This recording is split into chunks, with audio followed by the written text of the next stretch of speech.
پیارے دوستو، آج ہم آپ کو ایک ایسے اللہ کے ولی کے بارے میں بتانے والے ہیں جو شیر کی سواری کیا کرتے تھے۔ تو دوستو، شیر کی سواری کرنے والے وہ اللہ کے ولی کون تھے، آگے ہم آپ کو بتائیں گے۔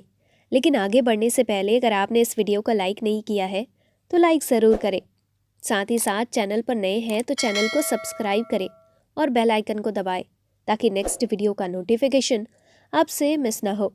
دوستو، ایک مرتبہ کا ذکر ہے کہ طالقان شہر میں ایک شخص رہتا تھا۔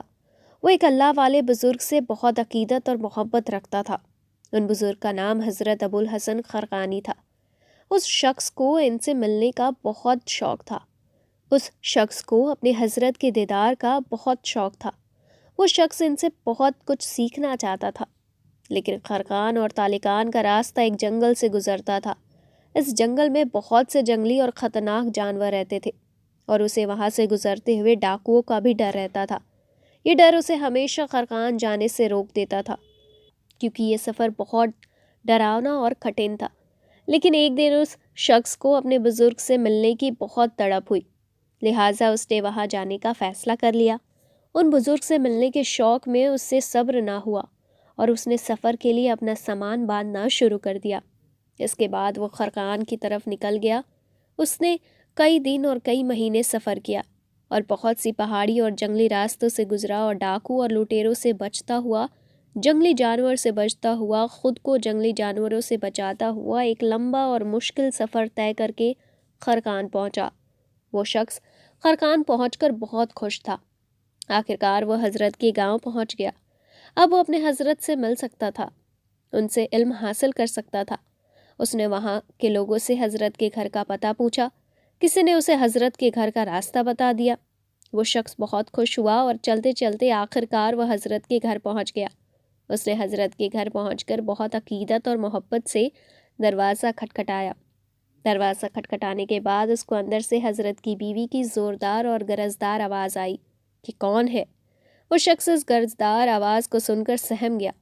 اس نے سوچا تھا کہ حضرت کا گھر ہے، اگر میں دروازہ کھٹکھٹاؤں گا تو اندر سے نرم آواز آئے گی اور میری مہمان نوازی ہوگی۔ اس نے کہا، میں طالقان سے آیا ہوں اور میں حضرت کا عقیدت مند ہوں اور ان کا دیدار کرنا چاہتا ہوں اور ان سے ملنا چاہتا ہوں۔ تو اندر سے اس عورت نے اسی گرجدار آواز میں کہا کہ او پاگل انسان، تمہیں کیا ضرورت تھی اس شخص کے لیے اتنا لمبا اور مشکل سفر طے کرنے کی؟ تم نے شاید دھوپ میں اپنے بال سفید کیے ہیں۔ تمہاری عقل پر تو میرا رونے کا دل کرتا ہے۔ تمہیں کیا کوئی اور کام نہیں ہے؟ اور یہ آدمی کب سے شیخ بن گیا؟ تم جاؤ اور اپنا کام کرو۔ انہوں نے تو بس دھوکے کا جال بچھایا ہوا ہے۔ اب بھی وقت ہے، جہاں سے آئے ہو وہاں واپس چلے جاؤ۔ جب اس شخص نے حضرت کی بیوی کی باتیں سنی تو ایسا لگا جیسے اس کی آنکھوں کے سامنے اندھیرا چھا گیا ہو، پیروں تلے سے زمین نکل گئی ہو۔ اس نے کہا، حضرت کو دیکھو اور حضرت کی بیوی کو دیکھو۔ حضرت کی بیوی اتنی کڑوی اور اتنی بدزبان، چلو میرے بارے میں اتنی باتیں بولتی تو کوئی نہیں، میں تو برداشت کر لوں گا، لیکن حضرت کے بارے میں اتنی کڑوی باتیں؟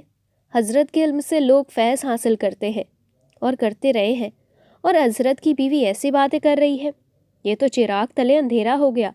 وہ شخص حضرت کی بیوی کی بات سن کر حیران ہو کر اس گھر سے واپس چلا گیا، لیکن اس نے ٹھان لیا تھا کہ وہ حضرت سے ملے بغیر نہیں جائے گا۔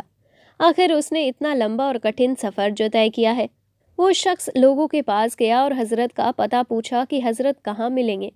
لوگوں نے کہا کہ آپ جنگل جائیں، حضرت اس وقت جنگل میں ہوتے ہیں اور لکڑیاں توڑ رہے ہوتے ہیں، آپ جنگل کی طرف چلے جاؤ۔ وہ شخص جنگل کی طرف چلا گیا۔ راستے میں شیطان نے اسے بہکانے کی کوشش کی کہ یہ کیسا شیخ ہے، تم کس کے چکر میں پڑ گئے ہو؟ اگر یہ واقعی شیخ ہوتا تو اس کی بیوی اچھی ہوتی، یہ اپنی بیوی کی تربیت کرتے۔ شیطان اس کے دل میں بہت سے وسوسے ڈال رہا تھا تاکہ وہ شخص اپنے شیخ سے بدگمان ہو جائے، لیکن وہ شخص بہت عقیدت مند تھا۔ وہ لاہور پڑھتے ہوئے آگے بڑھتا رہا، اس کے ذہن میں بہت خیالات آ رہے تھے۔ اچانک اس نے ایک شخص کو دیکھا جو شیر کے اوپر سوار تھے اور ان کے پیچھے لکڑیوں کا گٹھا تھا اور ان کے ہاتھ میں کالے سانپ کا کوڑا ہے۔ وہ شخص سمجھ گیا کہ یہی میرے شیخ ہے۔ یہ محبت کرنے والا عقیدت مند جب آگے بڑھا تو بہت پیار کے ساتھ حضرت سے ملا۔ اس نے شیخ سے مخاطب ہوتے ہوئے کہا، حضرت جنگل میں تو آپ کا یہ مقام ہے کہ یہاں پر جانور آپ کے قابو میں ہے۔ جنگل کے بادشاہ شیر سے لے کر زہریلے سانپ بھی آپ کے قابو میں ہے، لیکن گھر میں آپ نے اپنی بیوی کو قابو نہیں کیا۔ آپ کی بیوی اتنی بے قابو، اتنی بد زبان اور بد اخلاق کیسے ہے؟ حضرت مجھے یہ ماجرا سمجھ میں نہیں آیا۔ حضرت نے بہت پیار سے جواب دیا، اے اللہ کے بندے، اپنے فریبی نفس اور شیطانوں کی باتوں میں نہ آؤ۔ ہمارا اور ہماری بیوی کا ایک ساتھ ہونا نفس کی خواہش نہیں ہے، بلکہ اللہ کا حکم پورا کرنے کے لیے ہے۔ اور یہ یاد رکھو کہ ہم ایسے بہت سے لوگوں کو بوجھ برداشت کرنے کی کوشش کرتے ہیں۔ تم برداشت کرنا سیکھو، اللہ کو صبر کرنا پسند ہے۔ تو دوستو، اس طرح سے وہ اللہ کے ولی شیر کی سواری کرتے اور ان کے ہاتھ میں سانپ کا کوڑا تھا۔ یہ اللہ کے ولی کی کرامت ہے۔ اور دوستو، ہمیں ہر مشکل میں اور مصیبت میں صبر کرنا چاہیے۔ اللہ صبر کرنے والوں کے ساتھ ہے اور انہیں اس کا پھل عطا کرتا ہے اور انہیں اونچا مقام دیتا ہے۔ بے شک اس قسم میں تمام انسانوں اور مسلمانوں کے لیے بڑا سبق ہے۔ تو دوستو، یہ ویڈیو آپ کو کیسی لگی ہمیں کامنٹ باکس میں ضرور بتائیے گا۔ ساتھ ہی ساتھ اگر آپ چینل پر نئے ہیں تو چینل کو سبسکرائب کریں اور بیل آئیکن کو پریس کریں تاکہ نیکسٹ ویڈیو کا نوٹیفیکیشن آپ سے مس نہ ہو۔ ہم ملتے ہیں نئے واقعے کے ساتھ نئے ویڈیو میں، تب تک کے لیے خدا حافظ۔